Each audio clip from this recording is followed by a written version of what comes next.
féminisme, c'était plutôt un truc qui nous intéressait pas, dont on n'avait pas envie de parler, un truc dont on se disait, bon, tout ça c'est acquis, elles ont fait le boulot, merci. Et puis, voilà, au moment de l'anniversaire de 68, il y a comme ça des choses qui sont mises en place, des choses aussi sûrement par rapport à voilà, mon histoire personnelle, à mon parcours, qui ont fait quand même, je me suis dit, mais au fait, 68, mais les femmes, elles sont où ?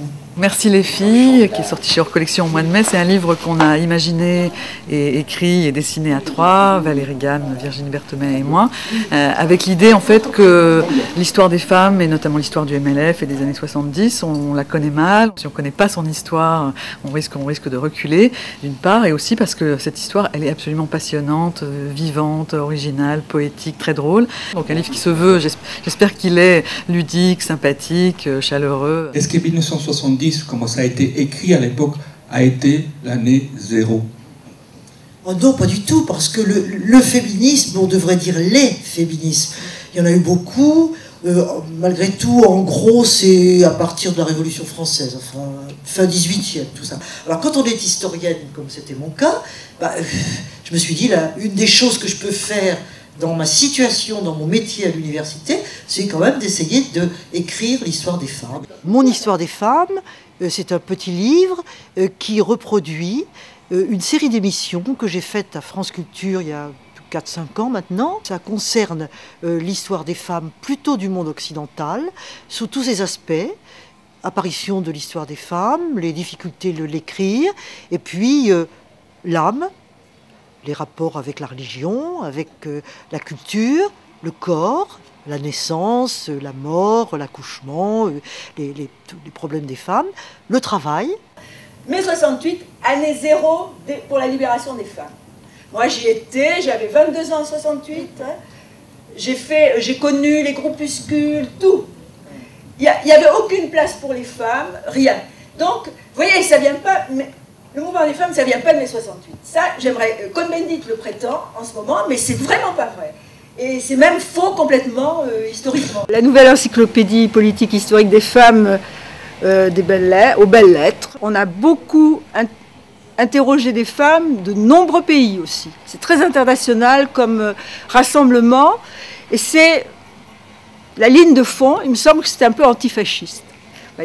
C'est-à-dire qu'on a beaucoup accentué sur les grands mouvements sociaux de gauche, mais aussi de droite. De gauche, en fait, ça veut dire quelque chose, hein, révolutionnaire, mais aussi de droite, et comme le nazisme, Mussolini, mais aussi les dictatures d'Amérique latine. Et ça, j'insiste, parce qu'on a beaucoup travaillé sur les dictatures d'Amérique latine avec des documents qui viennent juste de sortir, parce que les femmes ne parlent pas facilement de ce qui leur est arrivé dans ces moments terribles des années 70. Il y a des changements. Il y a des changements qui sont des changements de relations entre les sexes. Vous avez pris tout à l'heure l'exemple de la magistrature. C'est quand même très intéressant, l'histoire de la magistrature. Il ne faut quand même pas oublier qu'il a fallu qu'une avocate se batte pour avoir le droit de plaider en 1899. Il y a eu une loi à ce moment-là qui a autorisé les femmes à plaider. Elles n'avaient pas encore le droit de plaider. Donc, et les femmes ne sont magistrates que depuis 1948. Hein. Alors c'est vraiment très intéressant de voir que maintenant elles sont majoritaires dans ces professions-là. Alors est-ce que c'est un progrès de l'égalité? Oui, quand même. Oui, quand même. Je veux pas. Quand même. Mais c'est vrai qu'on nous laisse des secteurs mal payés avec. Oui, mais enfin, quand même dire le droit. Christine, oui, c'est pas rien. Mais non, je suis d'accord. Au moment où le prix où l'on paye, c'est très important dans une société. Au moment où le droit se dévalue quand même un peu. Hein, ah, bah c'est une femme de se battre pour justement défendre le droit. Le féminisme, je voudrais quand même le dire. Le mot féminisme, ça tu le sais parfaitement, mais ça a été inventé par Alexandre Dumas fils, et c'était une forme d'injure quand même, d'une certaine manière.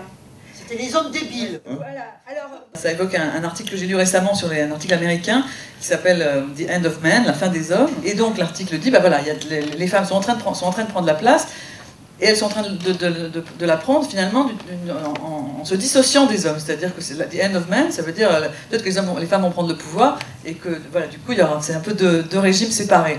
Et c'est là que je pense que ce serait intéressant de réfléchir pour effectivement continuer à avancer et à progresser et avoir les postes, mais en même temps trouver un autre mode que ce mode de dire on prend à l'un et on se sépare. Et en même temps, pardonnez-moi... Avec la Chine, de toute façon, on a une réserve d'hommes. Mais...